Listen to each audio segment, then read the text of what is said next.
cada cual tiene derecho a su opinión. El señor Galat, no tengo el gusto de conocerlo, pero me parece que está o que ha utilizado su medio para confundir a la gente. Si nosotros realmente tenemos un problema con algo que ha dicho, en este caso, el Santo Padre Francisco, pues tenemos todo el derecho de acudir a las autoridades eclesiásticas y pedir una aclaración.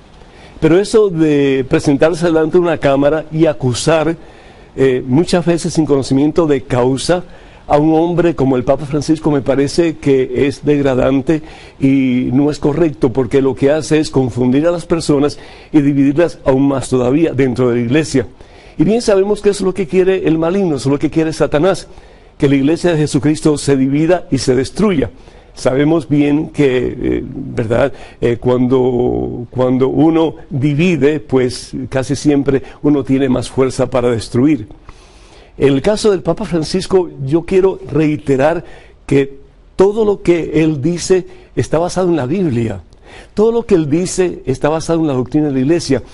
El Papa Francisco utiliza una teología muy sencilla que conocemos como la teología del pueblo. Y él trata de llegar al pueblo con una forma de enseñanza que todo el mundo puede entender. Desafortunadamente, hay situaciones en que tal vez la comunicación no se entiende bien o no es bien aceptada o bien recibida.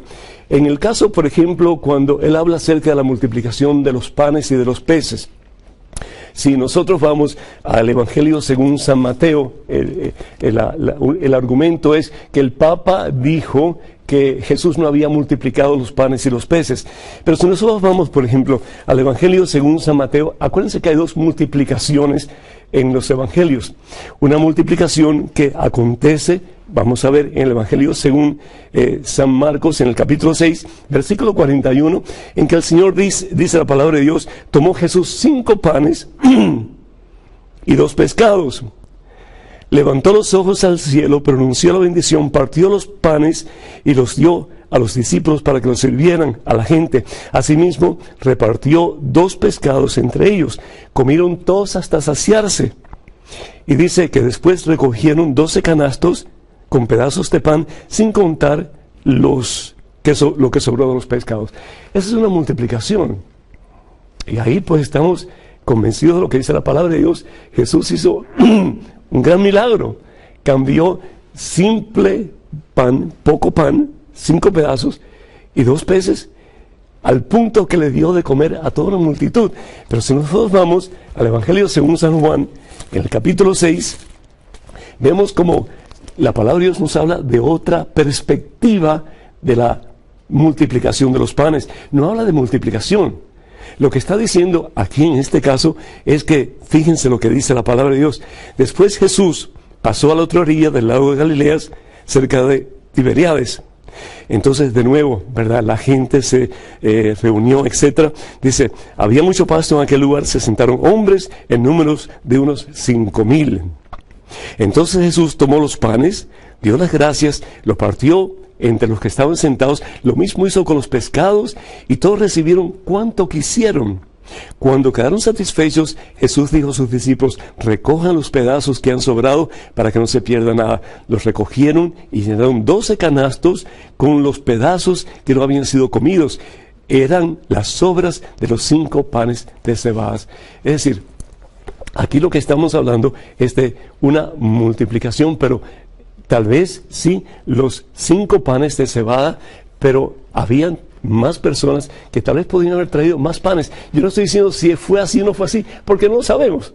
Lo que sí sabemos es lo que el Papa Francisco está tratando de decir, y lo que el Papa Francisco está tratando de decir es que la gente se preocupó de la gente para que todo el mundo pudiera comer algo. Eso me recuerda de hace poco en Houston, con este terrible temporal que hubo, en que tanta gente padeció, pero de situaciones dificilísimas, casas destruidas, calles inundadas, de todo. Y sin embargo, la cantidad de personas que dieron de sí mismas para ayudar a los necesitados. El Papa Francisco está hablando de eso, de la necesidad que tiene el ser humano hoy día de ayudar a otros o de ser ayudados, porque al fin y al cabo somos hermanos, hijos de un mismo Padre que es Dios. Otra cosa que el señor Galat habló en contra de lo que está diciendo el Papa Francisco, acerca de que el Papa Francisco decía que la Eucaristía es un memorial.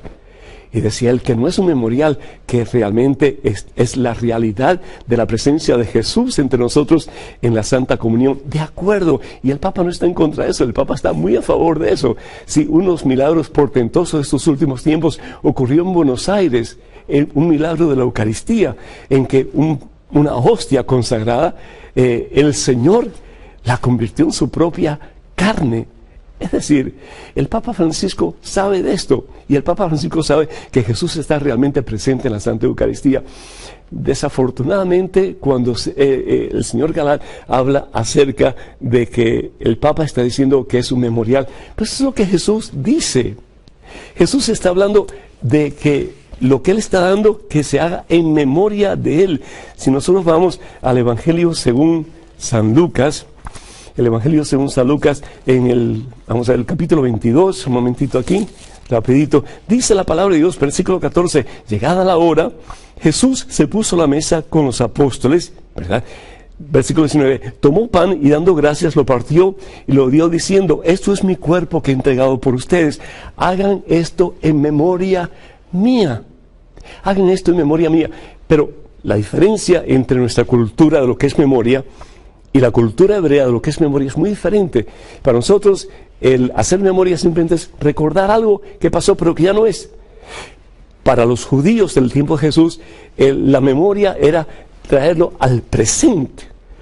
Hacer eso que había pasado en un momento determinado, traerlo al presente. Y lo que el Señor Jesús nos está diciendo es que la Eucaristía es el memorial de su pasión, muerte y resurrección, que da su vida por nosotros. Y cada vez que nos acercamos a la mesa del Señor, al altar del Señor, estamos recibiendo al mismo Señor. Eso que pasó hace 2000 y pico de años está pasando en ese momento.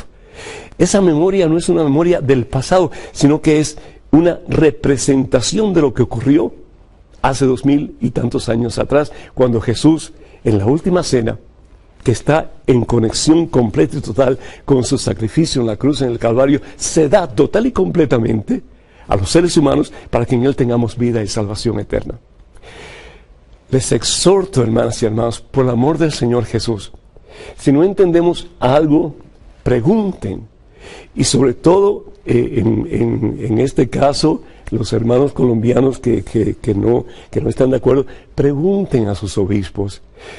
Vayan a la conferencia episcopal, hablen con quien tengan que hablar, pero por el amor de Dios, que no digan cosas que al fin y al cabo lo que va a hacer es desunir a la comunidad y dividir la iglesia. Si se crea un cisma, no es porque estemos en desacuerdo con lo que dice el Papa, es porque rechazamos al Papa. Otra cosa que dijo el señor Galat es que Francisco es el antipapa. No es el antipapa, no hay otro papa. Francisco es el único papa. Es decir, Benedicto XVI pues se retiró. Él ya no es papa. Entonces no podemos decir que él es el antipapa porque hay uno que es el papa, cuando Benedicto XVI realmente ya no es papa, porque él se retiró, con todo derecho lo hizo. El único papa es Francisco, y es voluntad de Dios que Francisco sea el vicario de Cristo en estos nuestros tiempos. Yo soy periodista por profesión, y a mí me decían mis profesores, cuando escuchen una noticia, cuando vean una noticia, cuando lean una noticia, crean el 10%. ¿Por qué? Porque toda noticia va a ser dada a través del filtro de experiencia del ser humano. Y no todos tenemos la misma experiencia. Y en relación a la iglesia y en relación a Dios, no todos tenemos la misma fe, ni tenemos las mismas experiencias. Así que cada cual, aunque objetivamente muchas veces, pero va a dar su punto de vista que va a ser no necesariamente de acuerdo a la verdad. La edad para uno retirarse usualmente es a los 62, 63, 64, 65 años. El ciclo de la vida se va cerrando y los huesos se van cansando, van doliendo más, y el ser humano comienza a experimentar desgaste, no solamente corporal, sino que pues también intelectual. Llega un momento en que la persona no tiene los mismos bríos, las mismas fuerzas que tenía cuando tenía 20 o 30 o 40 o 50 años. Su santidad, Juan Pablo II pidió, y esto fue como que un decreto que él presenta a todos los obispos del mundo, que a la edad de 75 años tienen que presentar su renuncia. A la edad de 75 años, todos los obispos, no importa dónde estén, tienen que presentar su renuncia al Papa, que es el obispo de Roma. Pero lo interesante es que el Papa es el obispo de Roma. Y también como obispo de Roma, él tiene la posibilidad, si así lo desea, de retirarse a la edad de 75 años. Hay personas que dicen, no, pero tiene que cargar con su cruz y tiene que ir hasta el final. Yo recuerdo con mucha tristeza a su santidad Juan Pablo II, la última vez que él sale al balcón de su habitación para hablarle a la comunidad que lo estaba esperando, y todo lo que pudo hacer fue, eso fue todo. Es decir, Dios puede hacer milagros, y Dios puede haberle dado voz al Papa en ese momento, pero Dios es un Dios de orden. Y si Dios va a estar constantemente metiéndose en su orden para cambiarlo, entonces Dios es un Dios de desorden y no un Dios de orden. En el caso de Juan Pablo II, él prefirió quedarse hasta el final. Bendito sea Dios. Él decía, Jesucristo no se bajó de su cruz, yo tampoco me bajaré de la mía. Pero no todo el mundo es Juan Pablo II. Y cada uno de nosotros tiene una constitución diferente y tiene diferentes talentos y diferentes formas de servir a Dios. En el caso de su santidad, Benedicto XVI, qué pena, tanta gente que especula, ¿por qué se va Benedicto XVI de su cargo? ¿Por qué deja su cargo como vicario de Cristo? Pues deja su cargo como vicario de Cristo porque él siente que ya sus fuerzas no son las mismas. Y está bien, hermano, está bien que uno sienta que ya no puede rendir como rendía anteriormente. Yo lo dije en la rueda que tuvimos de compartir la noticia de su santidad, Benedicto XVI. Yo dije que llega un momento en que ya yo tengo que pensar también en retirarme. Y eso no quiere decir que voy a dejar de ser sacerdote. Eso no quiere decir que no voy a seguir sirviendo a Jesucristo. Por supuesto que sí, pero en formas diferentes.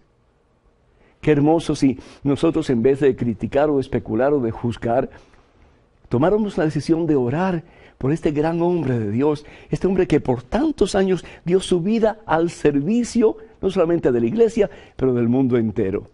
Oremos por el Papa, el vicario de Cristo, oremos por la iglesia, para que la iglesia de verdad sea signo visible de la presencia de Jesús, no solamente para los cristianos, pero para el mundo entero. Tenemos en estos próximos años esperanza, hermano, de que la iglesia va a seguir zarpando sobre estos mares tempestuosos como la barca de Pedro, hacia el rumbo que Dios tiene para ella, que es el puerto seguro que es el cielo.